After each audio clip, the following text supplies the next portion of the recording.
오늘도 주의 말씀을 사모하며 주의 전을 찾아온 여러분 모두에게 저는 말씀을 대언하는 그러한 주의 종의 역할을 감당하지만 말씀의 근본이신 그 주님이 여러분을 직접 만나서 성령 안에서 여러분에게 꼭 필요한 그 음성으로 들려주시는 그런 복된 시간, 복된 차례가 되기를 주님의 이름으로 축원을 드립니다. 예루살렘 성이 이방인들의 공격을 받아서 허물어지고 성문이 불타버렸지만 대항할 아무런 힘이 없고 의욕도 상실해버린 유대 백성들은 그저 고통 속에 머물러 있을 뿐이었습니다. 그때 페르시아에서 이미 고국의 소식을 듣고 금식하며 기도하던 느헤미야가 하나님의 응답을 받고 아닥사스다 왕의 실권을 진 그 사람의 허락과 도움을 받아서 예루살렘 성을 재건하기 위해 고국 유다를 찾아왔습니다. 그때 이 소식을 들은 모든 유대인들은 한결같이 이스라엘을 흥왕하게 하려는 사람이 왔다라고 말하며 좋아했다는 기록이 우리가 전에 살펴본 대로 2장 10절에 있습니다. 흥왕케 번성하게 잘되게 만들려는 사람. 여러분이 어디를 가면 우리를 잘되게 만드는 사람, 좋게 해주는 사람, 그 사람이 오늘 우리 집에 왔다. 이거 얼마나 좋은 말씀입니까? 아직 느헤미야가 무엇을 한 것도 없는데 그가 자신들을 도로 왔다고 하는 사실 하나만으로도 유대인들은 위로를 받았고 뭔가 큰 기대를 가질 수가 있었습니다. 사람들이 느헤미야가 왔다는 사실만으로 위로를 받을 수 있었던 것은 그가 자신들을 돕기에 충분한 재력가이기 때문에, 아니면 그가 그만한 지위를 가졌다라고 해서가 아니라 느헤미야가 어떤 사람인지 알았기 때문이에요. 암만 재력가라도, 암만 지위가 있어도 어쩔 수 없이 도움은 받지만 안 받을 수 있는 방법이 없을까? 잘난 척하는 거 저거 어떻게 보지? 다 도와준 다음에 공치사 하는 거 어떻게 보지? 이랬으면 이런 말 안 했을 거예요. 흥왕케 하려는 사람이 왔다고 좋아하지 않았을 거예요. 근데 그들이 그렇게 좋아했던 이유는 느헤미야가 하나님을 사랑하고 그분의 사랑을 받는 사람이고 사랑과 눈물로 위기에 빠진 자기 동족을 돌아볼 줄 아는 사람이라고 하는 사실을 들었기 때문이고 알았기 때문입니다. 떨어져 있으면 보고 싶고 만나면 위로와 힘이 되는 하나님의 사람으로 세워져 가야지 만나게 될까 봐 두렵고 보게 되면 화가 나고 보면 힘이 빠지고 보면 기분이 나빠지고 기분을 상하게 만드는 사람이라면 분명 영적으로 건강하지 못한 삶을 살아가는 것이고 하나님의 사람이라고 말할 수 있을까? 우리는 점검해 봐야 합니다.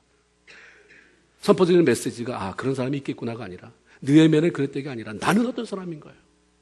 나에게 다가오지 않는 메시지가 무슨 의미가 있겠습니까? 하나는 성경을 기록하면서 이 모든 말씀은 신명기 10장에서 너의 행복을 그랬어요. 우리의 행복도 아니에요. 너의 행복이에요. 너 하나님이 관심 있는 것은 우리가 아니라 너입니다. 나 바울이 마게도니아 지방에 있을 때 사방으로부터 밀려오는 어려움 때문에 몸도 지쳐있고 마음도 편하지 않았습니다. 그때에 신앙의 동역자인 디도가 바울을 찾아옴으로 말미암아 많은 위로와 힘을 얻었습니다. 그래서 그때를 회고하면서 신약성경 고린도 후서 7장 6절에 비천한 자들을 위로하시는 하나님이 디도의 오므로 우리를 위로하였다라는 기록을 남겨놓고 있습니다. 하나님의 위로가 많은 경우 사람을 통해서 표현이 되기도 하는 것입니다. 고린도후서 1장 4절에 보면 우리의 모든 환난 중에서 우리를 위로하사 우리로 하여금 하나님께 받는 위로로서 모든 환난 중에 있는 자들을 능히 위로하게 하시는 하나님, 이런 말씀의 표현처럼 먼저 하나님의 위로를 경험해 본 사람이 다른 사람들을 위로할 수가 있는 것입니다. 그리고 이사야 40장 1절에 너희는 위로하라, 내 백성을 위로하라라고 하는 말씀으로 진정 하나님을 사랑하고 그분을 신뢰하며 살아가는 신앙인들은 반드시 서로에게 위로가 되는 사람이 되어야 한다고 하는 것입니다. 나는 저 사람에게 위로를 받고 저 사람은 나에게 위로를 주고 우리는 다른 사람에게 위로를 준다는데 그 공동체에 무슨 문제가 생기겠어요? 위로자가 못 되니까 문제가 생기는 거예요. 남에게서 위로를 받지도 못하고 내가 남의 위로자가 되지 못하니까 그 공동체가 늘 싸늘하고 차갑고 차가우니까 깨지는 것입니다. 기름덩어리가 차가우면 딱딱한 고체가 되지만 열에 가해지면 풀어지는 것처럼 위로가 있는 곳에는 정말 플렉스블해요. 아주 여유가 있어서 웬만한 잘못은 수용되어지고 용납되어지고요. 굳어버리면 절대 용납하지 못하는, 깨져야, 누구 하나 깨지고 코피가 터져야 끝나버리는 그런 상황이 연출되는 거죠. 백성들의 위로가 된 느헤미야가 예루살렘을 중건하자. 그래서 이제 다시는 우리가 수치를 받지 말자라고 하면서 예루살렘 수축하는 일을 위해서 하나님의 선하신 손과 페르시아 왕이 어떻게 자기를 도왔는지 구체적인 뜨끈뜨끈한 간증을 쏟아 놓았을 때에 마음에 큰 감동을 받은 백성들은 일어나 건축하자 외치며 한 마음으로 공사에 임했습니다. 드고아의 귀족 몇 사람들 외에는 유대의 모든 백성들은 대제사장으로부터 시작해서 여자들에게 이르기까지 최선을 다해 그 공사에 임했습니다. 그것 때문에 공사가 빠르게 진척이 되어져 나갔고 허물어졌던 예루살렘 성이 수축되어지고 무너졌던 성벽은 다시 쌓아 올려져 가기 시작했습니다. 이로 인해서 두려움을 느낀 적들은 분노하며 서로 모여서 예루살렘을 쳐들어가서 문제를 일으켜보자라고 하는 음모를 꾸밉니다. 예루살렘으로 몰래 들어가서 일하는 사람들을 죽이고 공사를 중단시키자, 이런 계획을 세운 거죠. 그런데 이 계획이 어떻게 세어 나갔는지 모르지만 느헤미야가 이 사실을 알았고 사람들과 더불어 기도하며 파수꾼을 세워서 밤낮 지키게 했다고 했습니다. 그럼에도 불구하고 오늘 본문부터 시작되는 내용을 읽어보면 내부적으로 백성이 흔들리기 시작합니다. 아직 적들은 공격해 오지 않았습니다. 단지 그들이 언젠가 공격해 올 거라고 하는 말만 퍼졌을 뿐인데 유대 백성들은 적들의 공격 계획에 대한 말로 인해서 이미 힘을 잃어버리기 시작을 했습니다. 힘을 잃어버리면 나타나는 현상, 의욕을 상실하며 나타나는 현상은 어디나 다 똑같아요. 불평과 원망이 싹트는 것입니다. 10절에 보니까 유다 사람들은 이르기를 흙무더기가 아직도 많거늘 담보하는 자의 힘이 서였으니 우리가 성을 건축하지 못하리라. 알고 왔거든요. 일할 게 많다는 거. 야, 이거 뭐 보통 공사가 아니다. 근데 하나님이 하신다고 하니까 정말 흥분돼서 우리도 가보자. 이럴 때 빠지면 안 된다. 다 모여들었거든요. 그런데 온 백성들이 그렇게 열심히 일을 하는데도 불구하고 아직 흙무더기가 많고 그것을 나르는 사람들은 이미 탈진한 상태로 있기 때문에 이대로 가다가는 더 이상 성전 건축은 불가능하다.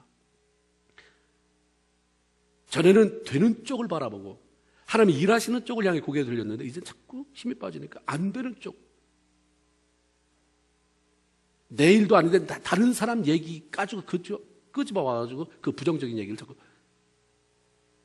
퍼뜨려 가는 것입니다. 또 하나는 두려움이 엄습해 왔어요. 12절에 보니까 그 대적의 근처에 거하는 유다 사람들도 그 각처에 와서 10번이나 우리에게 구하기를 너희가 우리에게로 와야 하리라 하기로 산발랏이라고 하는 사람의 군대가 예루살렘 성벽 공사의 현장을 언젠가는 기습할 것이다 라는 소문이 가족들에게도 들어간 거예요. 두고 온 가족들은 언제 공사가 끝나서 우리 아빠가 올까, 우리 아들이 다시 집으로 올까, 참 대견스럽다, 하나님의 일을 동참하니까 좋다. 그런데 갑자기 점점 힘이 빠지면서 무슨 기습 공격이라는 얘기가 들으니까 불안해지기 시작합니다. 그래서 겁을 집어먹은 가족들은 10번이나 될 만큼 여러 번 계속적으로 사람들을 공사 현장에 보내서 자신의 남편, 자신의 아내, 그 아들, 아버지를 집으로 다시 데리고 가려는 빨리 오라고. 그래서 사태가 발생합니다. 마음이 불안하니까 거기서 하나님을 위해서 일하는 사람, 뭐 하고 있어? 당신만 뭐 하고 있어? 집에 와. 10번도 넘게.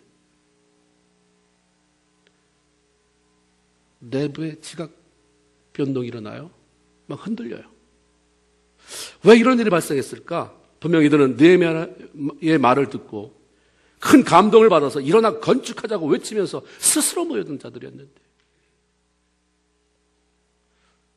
얼마나 감동이 크고 기대가 컸으면 대제사장을 비롯해서 지방 관리, 무슨 금장색이나 향품을 취급하는 전문가들, 대제사장들, 여자들에게 이르기까지 온 유대민족이 하나가 되어서 이 공사를 진행해 나갔는데 뭐가 자꾸 그렇게 흔들어대는가?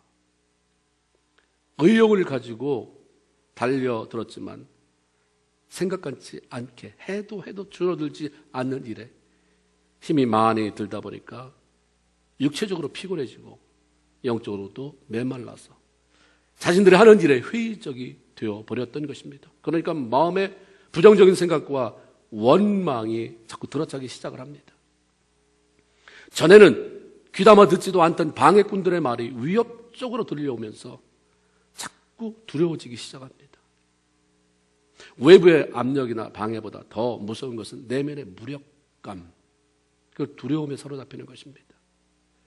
육체적인 피곤은 영적으로 무디게 만들고 마음은 원하지만 몸이 움직여지지 않게 만듭니다.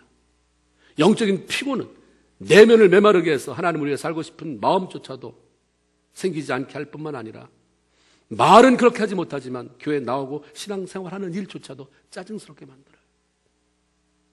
우리가 목마른 것은 참 좋은 거예요. 하나님을 향한 갈망이 목마름으로 표현되잖아요. 그러나 메마름은 참 힘든 것입니다. 목마름과 메마름은 틀려요. 목마름은 내가 이미 받은 은혜가 있지만 은혜를 받고 보니까 은혜가 이렇게 좋으니 더 하나님 더요. 나 더 은혜 속에 들어가고 싶습니다. 메마름은 말라 비틀어진 거예요. 하나님을 섬기고 교회를 섬기는 봉사의 일이나 신앙생활을 하는 일을 너무 피곤하게 하지 말아야 됩니다. 우리가 어떤 일을 피곤하지 않게 하려면 하나님 안에 머무는 것을 배워야 돼요. 하나님 안에 머물면서 우리의 영을 새롭게 해서 은혜와 기쁨이 우리 안에 흐르도록 해야 하는 것이고, 그 영적 충만한 은혜 가운데서 육체가 쉬는 법을 배워가야 하는 것입니다. 여러분도 다 경험해 보셨겠지만 매일 교회 나가는 게 고리타분하다고 해서, 힘들다고 해서, 교회 봉사가 힘들다고 해서, 어디 놀러 갔다고 해서 그렇게 육체가 편해집니까? 쉬는 건 그게 쉬는 게 아니잖아요. 영 안에서 우리의 육체도 쉬고, 그래서 재창조의 역사가 일어날 수 있는 그런 기반을 만들어가는 것, 우리가 이걸 배워가야 되는 것입니다. 은혜 받고 감동받아서 일하기 시작했는데 일에만 집중하고 영적인 관리를 제대로 하지 못하면 어쩔 수 없이 메마를 수밖에 없고 육체가 피곤해지고 짜증을 느낍니다. 의욕이 상실될 뿐만 아니라 원망이 생기게 되는 거예요. 신앙인으로 우리가 영육 간의 밸런스를 맞춘다고 하는 것, 균형을 맞추면서 살아간다고 하는 것은 굉장히 중요해요. 이사야가 소명을 받을 당시에 이사야가 쓴 성경 이사야가 66장으로 굉장히 분량이 커서 우리는 대선지자라고 말을 합니다. 한 일도 대단하고요. 그 사람이 어떻게 처음에 하나님을 위해서 일한다는 그런 소명을 받게 됐을까? 그 성전에 들어갔다 그런 일이 생겼잖아요. 성전에 들어갔는데 천사가 불젓가락으로 입술을 지지는 바람에, 그러면서 하나님 안에서 거룩한 경험을 하게 되고 하나님의 일꾼으로 세워졌습니다. 그때에 하나님께서 이사야가 지금부터 평생 동안 하나님이 일할 거 아니에요. 마치 꼭 그게 목사다 선교사가 아니어도 은혜를 체험하고 나니까 이제는 하나님을 위해서 살 것 같은 마음, 하나님을 위해서만 살아야 될 것 같은 마음이 든 사람들, 앞으로 네가 이제 그렇게 살게 될 것이다. 은혜 체험했으니 어디 가겠느냐? 소명 받았으니 어디 가겠어? 평생 그 일을 해야 되는데 평생 그 일을 하려면 이렇게 해야 된다. 그래서 어떻게 하나님의 일을 평생 할 사람으로 삶의 밸런스를 잡아갈 것인지에 대한 샘플을 보여주셨잖아요. 이사야 6장 2절에 보면 스랍들은 못이 섰는데, 천사입니다. 스랍이 각기 6날개가 있어. 그 둘로는 그 얼굴을 가렸고, 그 둘로는 그 발을 가렸고, 그 둘로는 날랐다. 영원토록 하나님을 찬양하며 존재해야 할 천사들도 하나님을 위해서 일한다고, 하나님을 위해서 부름을 받았다고 여섯 날개 모두 흔들어대면서 힘을 다해 찬양만 하지 않았어요. 나는 찬양하는 천사니까 여섯 날개를 다 이러다가 죽으면 순교다. 천사에게도 순교가 없지만 그러지 않았어요. 둘로는 자기 얼굴을 가렸어요. 얼굴이 나타나면 안 되니까. 하나님이 일한다고 이러다가 내 얼굴 나타나고 남이 나 잘한다 하니까 하나님은 저리 가버리고 결국 메말라지지 않으려면 내 얼굴 가리는 거예요. 그러니까 둘로는 얼굴 가리잖아요. 둘로는 영성 관리해요. 발 가려요. 부끄러움. 내가 혹시라도 부끄러운 수치가. 하나님이 일한다고 나는 그냥 아무것도 준비되지 않고 늘 나는 이렇게 산만한 가운데 하나님 일한다고 하는 건 아닌가. 그렇죠? 일한다고 열심히 하는데 늘 짜증스럽고 불만 가득하고 이러지 말아야지. 둘로는 발을 탁 가리고 여섯 날개 중에서 찬양하기 위해서 날르는 건 두 날개밖에 없어요. 여섯 날개도 다 하는 사람이 문제 있는 거예요. 그러면 반드시 남을 원망하게 되겠어요. 나는 이렇게 하는데 장로님은 뭐하고 계시나? 나는 이렇게 하고 있는데 목사는 뭐하고 있나? 영성 관리가 안 되잖아요. 둘은 가려요. 지금 생각하니까 그게 하나님 앞에서 겸손해지는 모습만 아니라 누가 일하든 뭐하든 난 그걸 저걸 안 본다 막 얼굴 가린 것 같아요. 그러니까 이 꼴 저 꼴 보면 너무 힘들어지거든요. 그냥 가리고 나만 하나님 부르심을 향해 나가면 되는데 이 꼴 보고 저 꼴 보다가 이것도 접어버려요. 그 두 날개는 접으면 안 되는 걸 접어버려서 접는 순간 떨어지는 거거든. 추락이에요. 아, 삶의 균형은 이렇게 잡혀가는구나. 천사도 그러는데 하물 우리가. 그러니까 은혜 받았을 때는 모든 일을 다 할 것 같다가 영성 관리를 못해서 어느 날 보면 없는 사람이 있어요. 실족한 거예요. 은혜를 안 받아서가 아니라 받았는데 관리를 못한 거죠. 정말 그 기쁨이 있었거든요. 평생 하나님 위해서 살겠다는 마음이 있었기 때문에 그렇게 일을 한 건데 이거 없었고 6개로 다 날라버리니까 탈진이 돼서 그냥 떨어져 버린 거예요. 그러니까 떨어져서 남이 어떻게 보는 간에 이미 몸이 만신창되고 마음이 만신창되니까 나타나기가 싫은 거죠. 사람 앞에. 하나님은 두 번째고 너 꼴 보기 싫고 너 꼴 보기 싫은 거니까 사라져 버리는 거예요. 이스라엘 백성들이 느헤미야 때문에 의기가 의욕이 차오르고 사기가 충천하고 그래서 그냥 벽돌 날르고 돌 날르고 담부하는 일이잖아요. 물건 이렇게 무슨 모래 날르고 아마 이랬던 것 같은데 금방 힘 빠지는 거예요.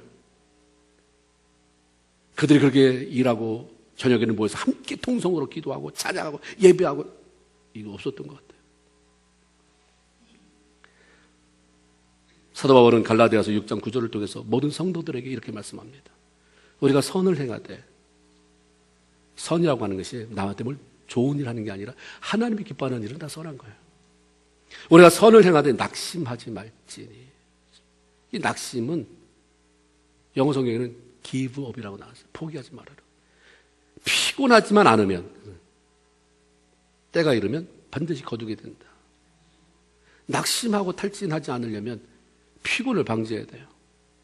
피곤해하지 않으려면 날마다 하나님의 말씀 안에서 영육간의 쉼을 얻고 은혜 가운데 거하는 것입니다. 예수 믿는 거 너무 피곤해. 교회에 무슨 봉사한 거 너무 피곤해. 왜냐하면 피곤하게 하기 때문에 그래요. 누가 하나님이 그렇게 피곤하라고 하지도 않는데 내 열심에 도취돼서 하다 보면 피곤해지는 거죠. 항상 일하는 사람은 우리 모두가 마찬가지입니다. 이렇게 내가 일하는 동안에 나는 어떻게 영성 관리를 하고 있는가? 이렇게 하면서 나는 기도하는 시간을 일하는 데다 뺏겨가지고 오늘 교회 일하느라고 내가 스스로 자부심을 가질 줄 모르지만 그 영역은 비어있는 것입니다. 자부심 가지고 신앙생활을 유지해 나갈 수 없어요. 실질적으로 생명이 되신 주님이 나를 지배해야 되고 성령의 역사가 이 안에서 일어나야 돼요. 그러기 위해서 따로 시간을 내서 기도하지 않는데 따로 떼서 말씀 보지 않는데 어떻게 그런 일이 벌어지겠어요? 그러니까 열심히 일하면서 죽어가는 영혼, 이거 말도 안 되는 거잖아요. 열심히 교회 봉사하다가 열심히 죽어가는 백성들, 이게 현대교인의 우매함 가운데 하나입니다. 고린도전서 15장 58절. 그러므로 내 사랑하는 형제들아 견고하며 흔들리지 말며 항상 주의 일에 더욱 힘쓰는 자들이 되라. 더욱 주의 일에 힘쓰는 자들이 돼야 되는데 그 전에 견고해야 돼요. 하나님과의 관계가 흔들리지 말아야 됩니다. 변함없이 일이 아니라 주님께 삶의 초점을 맞추고 흔들림 없이 주님과 동행해 가면서 위기를 넘어갈 때에 열매가 맺혀지는 것인데 저와 여러분이 바로 그런 삶의 밸런스를 잘 맞춰서 일생 동안 피곤하다, 무슨 탈진했다가 아니라 어제보다는 오늘이 더 좋고 오늘보다 내일이 더 좋고 주를 앙모하는 자 올라갔다 고꾸라져 올라갔다 고꾸라져가 아니라 날마다 올라가 이것을 여러분이 고백할 수 있는 저와 여러분 모두가 되길 주님의 이름으로 축원을 드립니다. 잘 나가던 일에 갑자기 제동이 걸리고 어려움을 만나면 누구나 다 당황하게 되어 있습니다. 하나님이 함께 하시는 선한 증거를 맛보고 왕이 실질적으로 서류에 도장 찍어주고 목재들 다 제공해주고 그리고 왔는데 유다 백성들도 의외로 우리가 일어나 건축하자 그런 협조해줘서 별 어려움 없이 예루살렘 성을 수축해오고 있던 느헤미야도 갑자기 백성들이 피곤해하면서 사기가 떨어지고 있는 것을 볼 때 당혹하지 않을 수가 없었던 거죠. 방해꾼의 음모와 기습 공격의 위협으로 인해서 백성들이 두려워하고 또 서로 자기 식구들 빼내가려고 하는 그 분열되는 것을 목격하게 되었을 때에 어떻게 주춤주춤하지 않을 수 있겠습니까? 그런데 공동체가 위기를 맞이하는 순간 필요한 것이 바로 지도자의 리더십입니다. 평소에는 잘 모르는데 위기 속에서 어떤 역할을 제대로 감당하느냐. 그게 참 지도자고, 저는 그냥 지도자라는 말만 있던 사람이구나로 분류가 되는 거예요. 직장에서 직원으로 일하는 사람이 가정에 돌아오는 순간 가장으로서 리더의 자리에 서게 되는 것처럼 모든 사람들은 어떤 공동체에서는 지도자를 따르는 위치에 서게 되기도 하지만 어떤 공동체 속에서는 자기가 지도자가 되기도 합니다. 나는 교회 직분도 없어서 아무것도 이러던 사람도 집에 가면 아버지 하는 사람이 있잖아요. 거기서는 또 뭔가 책임감을 느끼고 그래서 일하는 부분이 있어요. 그래서 우리 지도자로서 우리 모두가 우리가 다 지도자라는 그런 마음을 가지고 지도자로서 우리 모두는 내가 속한 공동체가 어려움을 겪게 될 때 어떻게 리더십을 발휘해 가야 할 것인지를 배워가야 하는 것입니다.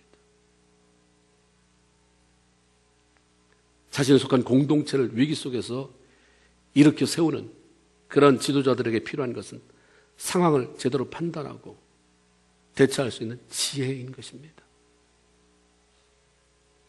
잠언을 여러분 제가 많이 추천하는데 여러분 매일 똑같은 성경을 여러분의 교육한 성경을 읽어나가면서 잠언은 매일 한 장씩 읽으면 31장까지 있으니까 매달 하루에 한 장씩 읽을 수 있어요. 지혜 문서 아닙니까? 지혜의 말씀이 들어있어요. 내가 좀 미련하다? 그럼 뭐 읽으면 되겠어요? 잠언 읽어요. 성령 충만에 좀 떨어진다? 뭐 읽으면 돼요? 잠언은 아니고 그건 사도행전입니다. 왜냐하면 사도행전은 성령 행전이니까 성령의 역사가 있으니까 그 읽으면 갑자기 마음이 막 뜨거워져요. 잠언 읽으면 이렇게 사는 거다. 성경이 다 알려주잖아요. 너희가 지혜로워라 잠언에. 그리고 지혜로운 사람한테 뭐라고 충고 주냐면 미련한 사람 만나기보다는 차라리 새끼 뺏긴 암곰을 만나라. 새끼를 뺏겼을 때 암곰이 얼마나 성이 나겠어요. 근데 그것보다 미련한 사람을 만나면 더 위험하다는 거예요. 미련한 데는 뭐가 없어요? 약이 없어요. 예. 미련한 데는 약이 없어요. 지혜가 필요하잖아요. 13절에 보면 어려운 상황 속에서 느헤미야가 일단 우선 수습하는 게 종족을 따라서 파수꾼을 몇 사람이 아니라 이제 각 어느 동네에서 온 사람들이 있을 거 아니에요. 동네별로 온 사람들 중에서 한 사람씩 다 사람을 뽑아서 그들에게 칼과 창과 활을 잡게 하고 그러다 성 뒤쪽으로 오게 해요. 거기에 성 넓은 공간이 드러나는데 위에서 뭔가 관심 있게 이들을 관찰하는 사람들 눈에 잘 띄는 곳이에요. 넓지만 낮은 지역이라 조금 내려다보면 다 띄는 곳이에요. 일부러 무장시킨 군사를 쫙 풀어놔요. 적들의 눈에 잘 보이는 곳에 배치하면서 유대 백성 쪽의 경계 태세가 결코 만만치 않다는 사실. 니네가 그런 음모가 있지만 만만치 않을걸. 언제 공격해 오든지 우리는 마주 대항해서 싸울 준비가 되어 있다는 하는 사실을 보여주는 거죠. 느헤미야의 이 지혜로운 행동은 적들에게 적중했어요. 15절 읽어보니까 우리의 대적이 자기의 뜻을 우리가 알았다함을 들으니라. 하나님 저희의 꾀를 폐하셨으므로 우리가 다 성에 돌아와서 각각 역사하였는데, 적들이 소문을 통해서 자기들이 은밀히 유다 백성들을 공격하려던 음모가 탄로나 버렸다는 얘기를 들었어요. 그리고 유대인들이 무장하고 일하는 모습들을 쳐다보면서 그 소문이 확실하다는 것을 자기 눈으로 확인했습니다. 느헤미야의 지혜롭게 상황을 판단하고 대처하는 탁월한 리더십은 대적들의 군사 공격 계획조차 사전에 무기력하게 만들어 버렸습니다. 물론 느헤미야는 하나님이 그렇게 하심으로 하나님이 저들의 그 음모를 못쓰게 만들어 버렸다, 이러면서 하나님의 영광을 돌리지만 정말로 그는 하나님 손에 잡힌 지혜로운 사람이었습니다. 지혜가 있었고 그래서 사람의 마음을 읽을 수 있었던 거죠. 잠언 20장 5절에 보면 사람의 마음에 있는 모략은 깊은 물 같다 그랬어요. 그럴지라도 명철한 사람 그것을 길어낸다. 사람의 모략은 그게 뭐라고 되어 있냐면 purpose of heart, 마음속에 있는 어떤 목적, 은밀하게 내가 이렇게 해야지 목적하고 있어도 그 사람 마음속에 깊은 물 같아서 저게 뭔 생각하고 있는지 모르지만 지혜로운 자는 그것을 길어낸대. 하나님 주신 지혜 있으면 네가 이런 생각까지 있는구나. 리더가 이런 은혜를 가지고 있으면, 은사를 가지고 이런 지혜를 가지고 있으면 얼마나 좋겠어요. 아버지 어머니가 기도하면서 하나님 주신 지혜를 가지고 우리 아이들이 이런 마음이 있구나 대화하면서 읽어내고 길어내는 거예요. 길어. 뭐 득심술이 아니라 하나님이 길어낸다고 말해. 그 마음이 막 길어내. 그래서 알려줘야 될 것은 알려주고 아닌 것은 이건 말해도 못 알아듣으면 자꾸 중보하고 기도하고 기다리는 거죠. 하나님이 저에서 길어낸 물이 그 안에 내면 이런데 하나님 참 이걸 어떻게 했으면 좋겠습니까? 하나님. 부모든 목자든 교회 재직들이든 한 더 나가서 사회에서 직장생활하는 사람이든 상관없이 리더의 자리에 앉아있는 사람들에게 필요한 것은 지혜입니다. 그래야 자신이 속한 공동체를 살리고 보호할 수 있기 때문입니다. 지혜가 중요하기 때문에 하나님이 이것은 구하라고 말해요. 무엇을 먹을까, 무엇을 입을까, 무엇을 마실까. 우리는 이게 너무 중요해서 이걸 구하려고 하는데 하나님이 그거 구하지 말라고 그러잖아요. 구하라고 하는 게 얼마 안 돼요. 너희는 먼저 그의 나라와 그의 의를 구하라. 그 다음에 또 구하라고 말한 게 지혜를 구하라. 야고보서 1장 5절에 보면 너희 중에 누구든지 지혜가 부족하거든 모든 사람에게 후히 주시고 꾸짖지 않는 그 하나님 앞에 구해라. 이거 하나님 명령이에요. 맨날 미련하게 살면서 난 미련해. 이게 무슨 자랑이냐? 지혜의 근본이신 하나님을 섬기는 사람은 지혜로워야 되는데 너 지혜가 없다고 네가 스스로 미련하다고 생각하면 지혜를 구하라라고 말씀하세요. 다른 부분에서는 그렇게 말씀하지 않는데 지혜를 구하는 것에 대해서는 이 멍청한 놈아 가르쳐줘도 몰라 이렇게 꾸짖지 않는다는 거예요. 계속 구하는다. 하나님 지혜 주세요. 아멘. 약삭 발음을 구하라는 게 절대 아닙니다. 지혜를 구하라. 지혜를. 하나님 주신 지혜로 여러분이 속해 있는 그 가정, 아버지라고 하는 리더십을 발휘해서 가정 공동체를 이렇게 세우고 교회를 살려내고 여러분이 속해 있는 공동체를 살려내는 이렇게 세우는 그런 멋진 리더들, 하나님의 사람들이 다 되기를 주님의 이름으로 축원을 드립니다. 특별히 느헤미야는 유다 백성들을 말로 격려합니다. 그리고 소망을 줘요. 그래서 무력감과 두려움, 위기 속에서 그들이 일어나게 만들어주죠. 하나님이 우리에게 주신 참 큰 선물 중에 하나는 말이에요. 말. 아담과 하와를 만들어 놓으시고 아담에게 하나님이 말을 줬다고 하는, 뭔 생각이 있지만 그게 선포되잖아요. 하나님도 그 어떤 언어인지는 모르지만 하나님도 선포하잖아요. 빛이 있으라 라고 선포해요. 말씀으로 선포하잖아요. 나중에 아담에게 짐승을 다 줘놓고 하나님 이름은 안 줘요. 네가 부르면, 네가 말로 그 이름이 뭐다라고 선포하면 그게 그 이름이다. 이 말. 그래서 말을 잘 사용해야 돼요. 우리나라 사람이 옛날에 예수 안 믿었어도 하나님이 특별한 은혜를 주셨는지 그런 말들 참 많잖아요. 말 한마디에 뭘 갚아요? 천냥빚도 갚을 수 있다는 거예요. 부부간에도 왜 싸웁니까? 남편이 돈 못 벌어서 싸우는지 별로 없어요. 그러면 말 때문에. 많은 말 놔두고 왜 하필은 그렇게 얄미운 말만 골라하냐는 거죠. 하필은 왜 이렇게 나를 꼬집어 이렇게 비트는 말만 하냐는 거예요. 말만 잘 사용해도요, 가정이 변화돼요. 교회에서 서로를 향한 말만 잘 사용해도 성령의 역사가 불같이 일어나요. 14절에 보니까 너희는 저희를 두려워 말고, 느헤미야가 백성에게 하는 말이에요. 너희는 저들을 두려워하지 말고 지극히 크시고 두려우신 주를 기억하고 너희 형제와 자녀와 아내와 집을 위해서 싸우라. 너희가 안 지키면 네 가정을 어떻게 지킬 수 있느냐. 두렵다고. 그러나 하나님이 널 지켜주잖아. 하나님 너 위해서 싸워주시잖아. 이렇게 말씀해 주는 거예요. 20절에 보니까 하나님이 우리를 위해서 싸우시리니, 기도하는 사람이 영적인 권위를 가지고 하나님을 사랑하는 사람이 내 공동체원을 사랑하는 마음을 가지고 말씀을 선포할 때 하나님의 역사가 일어나는 거잖아요. 지도자들은요, 내가 저기서 지도자라고 말할 때 그냥 여러분 바꿔서 하세요. 목자는, 아니면 아버지는, 가정의 리더인 아버지는 여러분 공동체에서 실질적으로 여러분이 적용할 수 있는 그 영역을 한번 생각해 보세요. 지도자는 사람들이 원망할 때 함께 원망하고 두려워할 때 함께 두려워하는 사람들이 아니라 절망적인 상황 속에서도 사람들로 하여금 하나님을 바라볼 수 있도록 격려하는 사람이에요. 집에 어려움이 있는데 아버지가 한술 더 떠가지고 막 어떻게 하고 결국은 뭐 추스리지 못하다가 나중에는 술 잔뜩 먹고 와서 뒤집어 엎어. 무슨 소망이 있겠어요? 그런 집안에. 아이들이 부모에게 상처받는 경우는 자기가 잘못해서 어려움을 당하며 두려워하고 있을 때에 거기다가 심한 책망을 쏟아붓는 아버지, 어머니 때문입니다. 교통사고 났는데 찾아와서 괜찮냐? 몸 다친 일은 없냐? 놀라진 않았냐? 물어봐야 되는데 이놈의 지집에 가게 하지 말라는 짓은 차를 왜 끌고 나갔냐 너? 이러기 시작하면서 그러면 애가 뭐라 그러냐면 그 썩어빠진 중고차만도 못한 놈이면 사내면 놈이라고 그럴 것이고 딸이면 년이라고 그러겠죠.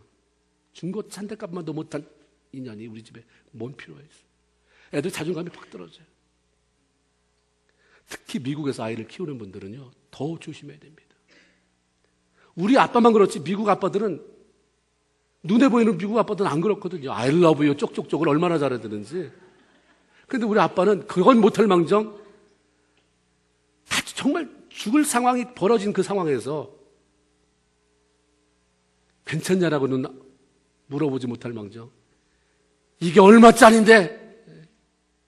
그러면 애들은 그 부모의 네가 살았으니까 그러는 거야 이 말을 어떻게 알아듣겠어요? 널 생각하는 마음이 이렇게 표현되는 거예요. 그걸 어떻게 알아듣겠어요?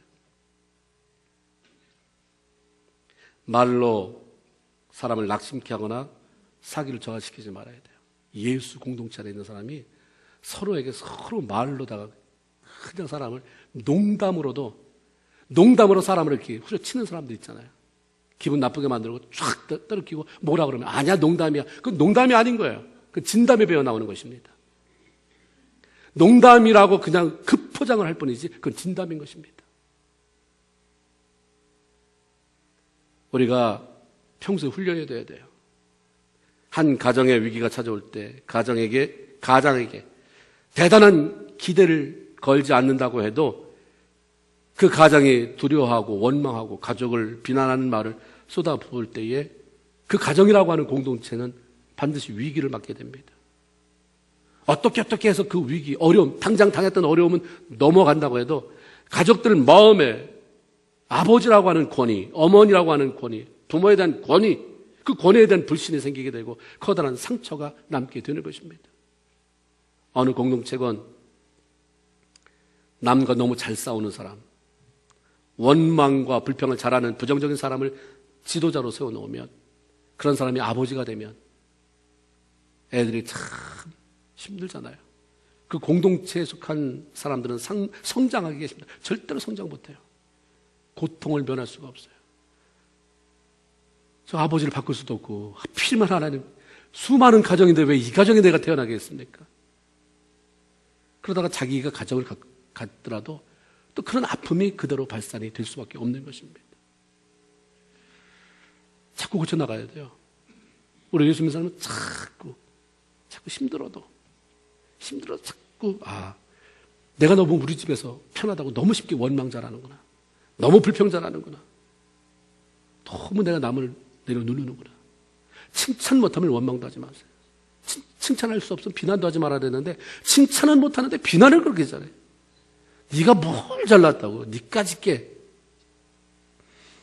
이스라엘 백성들이 농사 지을 수 없는 광야를 지날 때에 하나님은 그들에게 하늘로부터 만나라고 하는 신비한 하늘의 양식을 내려주셨습니다.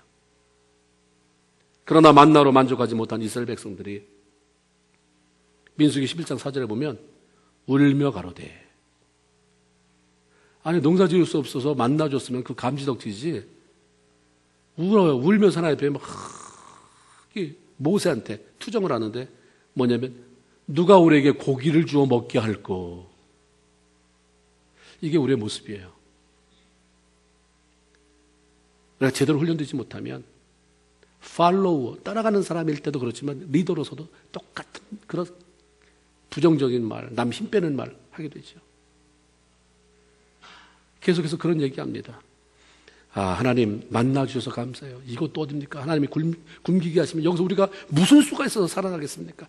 매일매일 만나 주셔서 감사합니다 해야 되는데, 우리가 애굽에서는 돈도 안 내고 생선 먹고 오이 먹고 수박 먹고 부추 먹고 파와 마늘을 먹었는데, 그 생각이 삼삼하다. 근데 우리는 이제 이걸 못 먹으니까 우리 정력이 쇠하도다.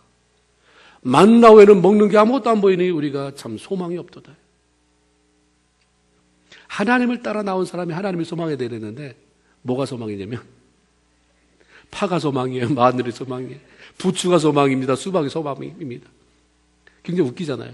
여러분의 소망은 뭡니까? 하나님 따라 나왔다고, 구원받아서 내가 하나님 백성 됐다고, 천국 간다고 말하면서도 소망이 뭐예요? 하나님 주신 만나에 감사하고 나갑니까? 아니면 파가 없습니다, 부추 없습니다, 오이 없습니다. 품목만 들리지 여전해요. 원망의 말로 그냥 지도자의 힘을 쫙 빼놔요. 그런데 모세가 참 위대한 것은 사람과 더불어 싸우지 않아요. 같이 원망하면서 영적 에너지를 고갈시키지 않습니다.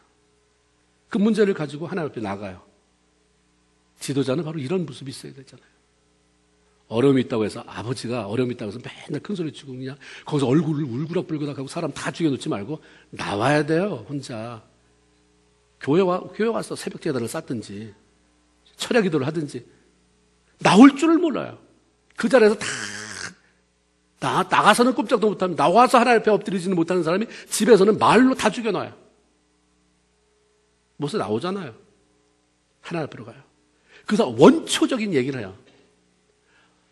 전지전능하신 하나님, 내가 힘들습니다, 이렇게 말하지 않아요.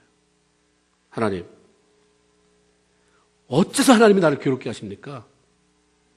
어째서 나로 하나님 은혜 속에 거하지는 못하게 할 망정 이 모든 백성을 내게 맡겨서 그 짐을 나 혼자 지고 가게 하십니까?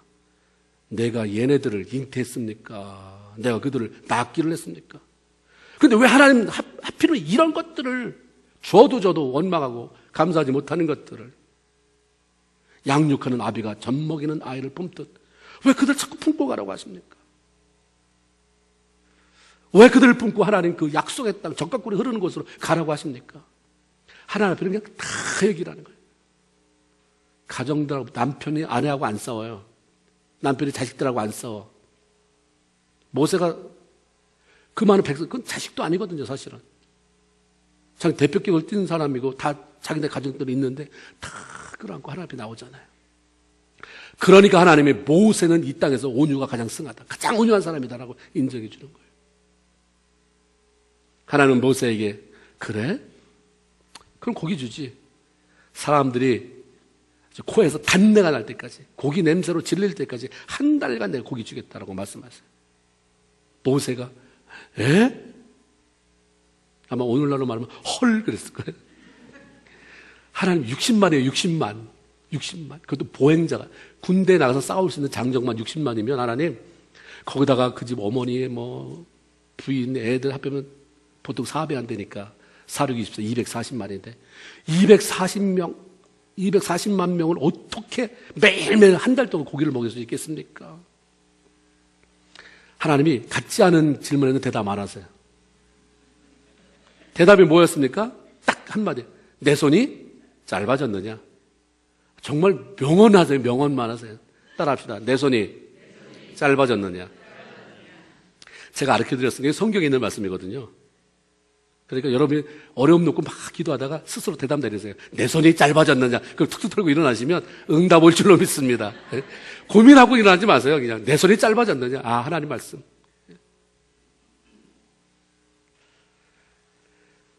지도자는 희망을 불어넣어주는 사람이에요. 고통은 내가 짊어지고 하나님 앞에 나가더라도, 그렇죠? 아버지들 그거 아니에요. 부모가 뭐 하는 거예요? 고통은 내가 짊어져야 되는 거니까 가장이고 권위가 서는 것이지. 너 때문에 네가 애 교육을 어떻게 시켰길래 집에서 노는 애가 노는 당신이 뭐 했냐, 무슨 권위, 그러고서 권위 하겠어요. 그러냐고 내가 품고 하나님 앞에 나와서 하나님 해도 너무하십니다. 혹시라도 하필이면 그만큼 많은 여자 중에 왜 저 사람을 내 안 해줘가지고, 이건 하나님한테만 할 소리입니다. 그렇게 말한다 할지라도 나와서 하나님 앞에 하는 거예요.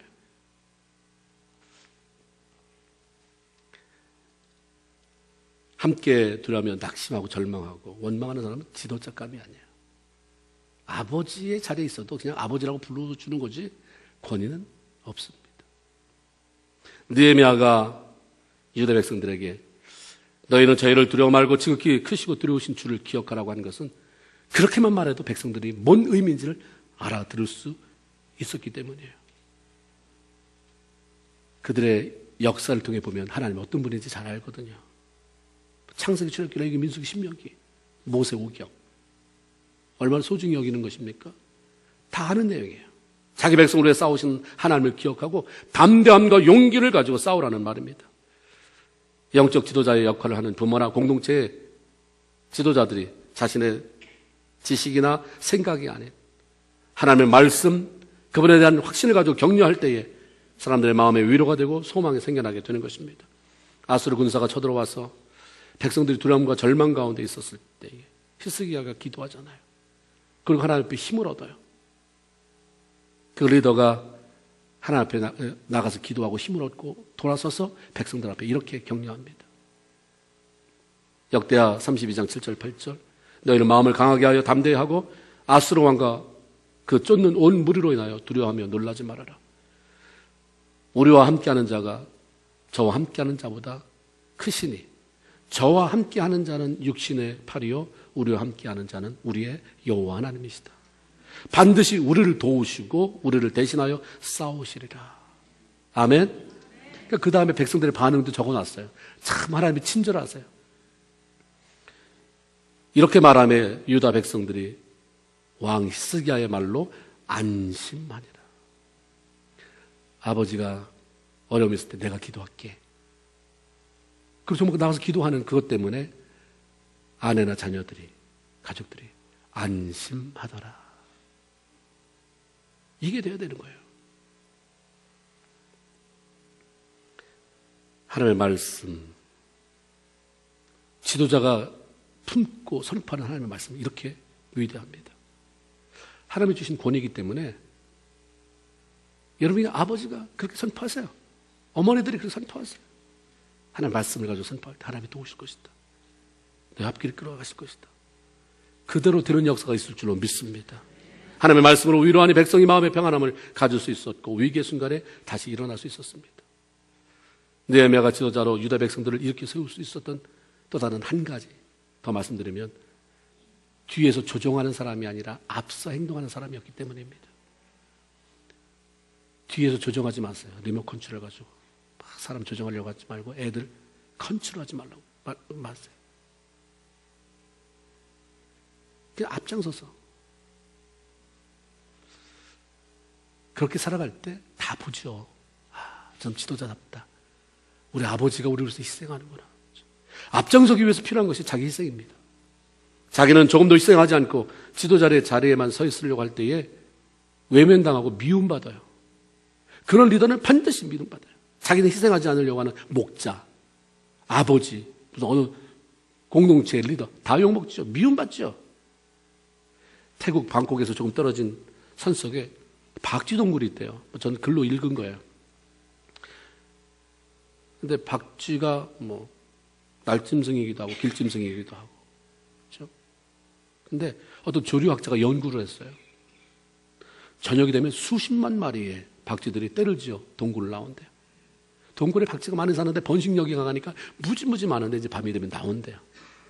이때 동굴 밖에는 독수리들이 지키고 있다가 앞에 나오는 박쥐들을 탁 낚아채가지고 먹이로 삼는다고 말합니다. 그런데 박쥐 세계의 이야기라고는 하지만 매일 저녁 맨 선두에 서서 동굴을 나옴으로 독수리의 먹이가 되는 박쥐가 있는데 그것이 박쥐 세계의 지도자라고 말을 하더라고요. 박쥐 세계도 나름대로 지도자가 있어서 따르는데 그러면 그 안에서 지도자 역할을 했던 자가 반드시 무리가 져서 나갈 때 앞에 나가서 자기가 스스로 독수리밥이 된다는 거예요. 박쥐 세계에서도 지도자는 다른 박쥐떼가 무사히 동굴을 빠져나올 수 있도록 자기를 희생하면서 전체를 살리는 존재인데 한 가정에 한 공동체에 하나님의 사람으로 리더십을 가지고 있다고 한다면 자기 희생돼야 되잖아요. 우리 모두는 가정이나 교회, 사회에서 하나님 나라를 위해서 생명을 살리는 지도자로서의 삶을 살아가야 할 사람들입니다. 하나님이 주신 지혜와 또 소망의 말로 서로를 격려하며 앞장서 행동함으로 말미암아서 사람들을 일으켜 세우는 멋진 그런 지도자 다 되기를 주님의 이름으로 축원을 드립니다. 기도하겠습니다. 하나님 고맙습니다.